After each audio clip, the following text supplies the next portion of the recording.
Like பண்ணுங்கள், சேனலை subscribe பண்ணுங்கள், பக்கத்தில் இருக்க பெல் ஐக்கானை மறந்துடாமல் கிளிக் பண்ணிக்கோங்க. நாங்கள் போடக்கூடிய வீடியோஸ் எல்லாமே அப்டேட்டடாக உங்களுக்கு உடனுக்குடன் உங்களோட நோட்டிஃபிகேஷனில் கிடைக்கும். ஹாய் ஃப்ரெண்ட்ஸ், இப்போ பார்க்க போகிறது சோயா பிரியாணி. இது ரொம்ப சூப்பரான ஒரு பிரியாணி. வீட்டுக்கு யாராவது கெஸ்ட்டு வந்துட்டால் கூட டக்குன்னு ஒரு 5 மினிட்ஸில் செஞ்சு கொடுத்துடலாம். நான்வெஜ் இல்லைன்னா கூட சோயா இருந்துச்சுன்னா சீக்கிரம் செஞ்சிடலாம். இப்போ இது எப்படி பண்ணுறதுன்னு பார்க்கலாம். இப்போ வந்து வீடியோவை ஸ்கிப் பண்ணாமல் பாருங்கள், அப்போ தான் நான் என்னென்ன போடுறேன்னு உங்களுக்கு தெரியும். ஒரு குக்கர் அடுப்பில் வச்சு கொஞ்சோண்டு எண்ணெய் ஊற்றிக்கோங்க.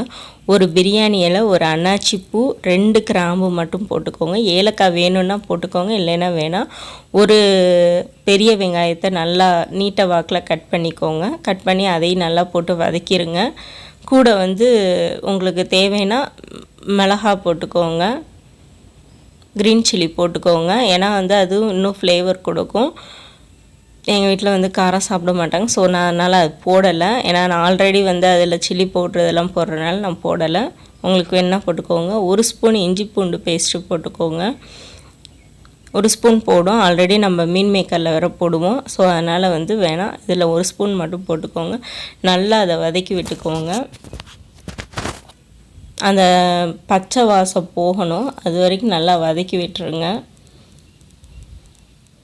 நீங்கள் இதை தம் பிரியாணியாக கூட பண்ணலாம். தம் பிரியாணியாக பண்ணணுன்னா மூடி போட்டு நல்லா அதை வந்து தம்மில் போட்டு எப்படி நீங்கள் வைப்பீங்களோ அதே போல் தம் பண்ணி வச்சுக்கோங்க. நான் குக்கரில் செய்கிறேன்.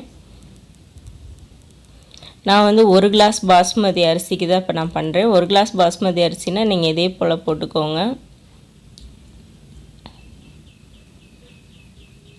இப்போ 2 தக்காளி, நல்லா ஒரு பெரிய தக்காளியாக எடுத்து சின்ன சின்னதாக கட் பண்ணி வச்சுக்கோங்க. இப்போ அதையும் போட்டுக்கோங்க. நல்லா போட்டுட்டு அதையும் சேர்த்து வதக்குங்க. நீங்கள் சின்ன சின்னதாக கட் பண்ணால் தான் வந்து அதோட ஃப்ளேவர் நல்லா உள்ளே இறங்கி நமக்கு வந்து நல்ல ஒரு டேஸ்ட் கொடுக்கும். நமக்கு சாப்பிடவும் ரொம்ப கஷ்டமாக இருக்காது தக்காளி. இப்போ கொஞ்சோண்டு 1/4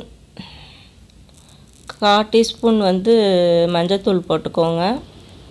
அதுக்கு மேலே வேணாம், ஏன்னா 1 கிளாஸ் பாஸ்மதி அரிசிக்கு இதுவே போதும். 1 ஸ்பூன் சக்தி பிரியாணி மசாலா போட்டுக்கோங்க. இல்லை நீங்கள் வீட்டில் அரைச்சி வச்சுருந்தாலும் அது கூட நீங்கள் போட்டுக்கலாம். 1 ஸ்பூன் போதும், அதுக்கு மேலே போட வேணாம், கசக்கும். கொஞ்சம் தேவைக்கேற்ப உப்பு போட்டுக்கோங்க. போட்டு நல்லா அதை பச்சை வாசம் போகிற அளவுக்கு, அந்த மசாலாவோட ஸ்மெல் போகிற அளவுக்கு அதை நல்லா கிண்டி விட்டுக்கோங்க.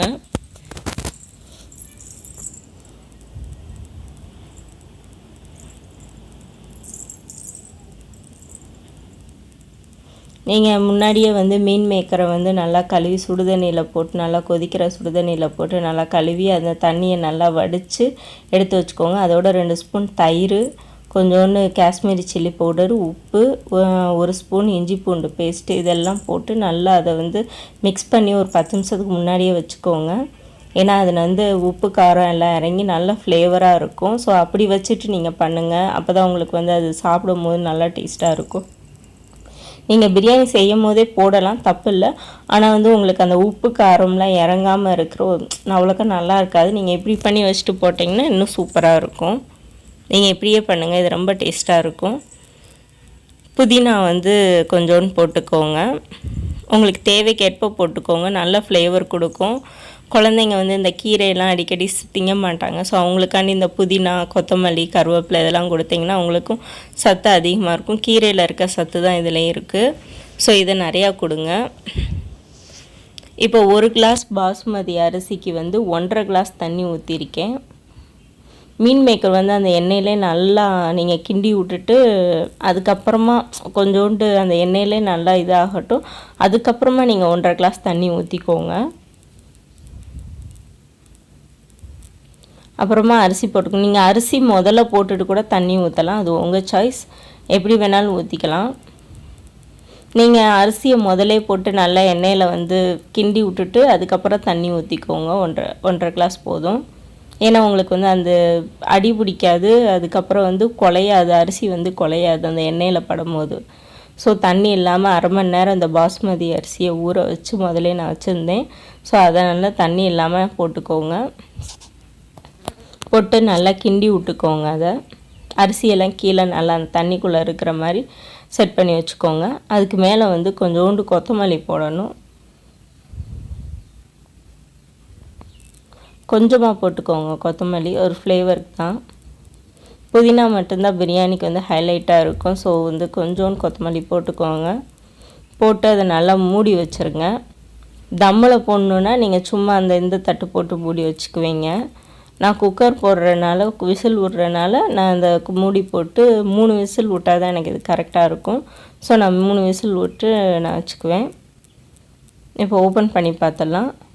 செம்மையாக பிரியாணி ரெடி ஆயிடுச்சு. நீங்களே பார்த்தீங்களா அந்த பாஸ்மதி அரிசி எவ்வளோ நீளமாக உதிரியாக செம்மையாக இருக்குன்னு. இப்போ அது ரெடி ஆயிடுச்சு. ஃப்ளாட்டான கரண்டியாக எடுத்துக்கோங்க. அப்போ தான் வந்து உங்களுக்கு அந்த அடியிலேருந்து நல்லா கிண்டி விட்டுருங்க. ஒரு ஸ்பூன் நெய் கூட விட்டு மூடி வச்சுருங்க. அதுக்கப்புறம் சர்வ் பண்ணும்போது கூட நீங்கள் சர்வ் பண்ணிக்கலாம். ஒரு அருமையான ஒரு 5 மினிட்ஸில் ரெடியாகிற பிரியாணியாக உங்களுக்கு நான் செஞ்சு கொடுத்துருக்கேன். இதை நீங்கள் வீட்லேயும் செஞ்சு கொடுங்க, ரொம்ப சூப்பராக இருக்கும். இப்போ எங்கள் வீட்டில் வந்து மீல் மேக்கர் பிரியாணியும் 65 தான், மீல் மேக்கர் 65 தான். இதோட லிங்க் வந்து நான் டிஸ்கிரிப்ஷனில் கொடுத்துருக்கேன், பார்த்துக்கோங்க. ரொம்ப சுவையாக இருக்கும். வீட்டிலேயே செஞ்சு பாருங்கள். பாய்.